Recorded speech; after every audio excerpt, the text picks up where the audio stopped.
Hey folks, it's Mike Murphy. Today's quick tip is in Screenflow 9. In this tutorial, I'm going to show you how to jump to the next edit and how to jump to the previous edit.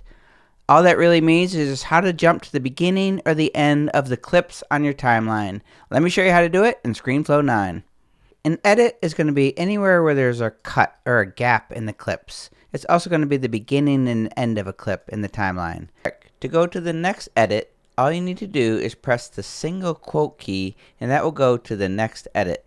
I'll press the quote key again. You'll see it goes to the beginning of the clip. Quote, quote. All it is doing is moving the playhead to the next edits, or moving it forward.